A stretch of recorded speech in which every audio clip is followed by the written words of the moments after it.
গতকালই তো প্রতিক্রিয়া দিয়েছি আবার নতুন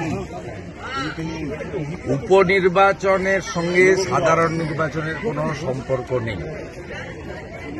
প্রথমত পশ্চিমবাংলায় উপনির্বাচনে ফল সাধারণ নির্বাচনের সঙ্গে মেলে না। উদাহরণ এক, কোচবিহারে উপনির্বাচন হয়েছিল 16 সালে লোকসভার, 4,70,000 ভোটে ওখানে তৎকালীনতন তৃণমূল প্রার্থী পার্থপ্রতিম রায় জিতেছিলেন। 19-এ ওই কেন্দ্র থেকেই নিশ্চিত প্রামাণিক বিজেপি 70,000 ভোটে জিতেছে।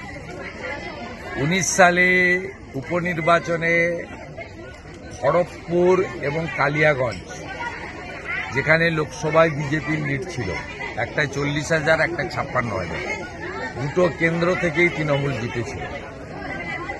খড়গপুর থেকে প্রদীপ সরকার 20,000 ভোটে,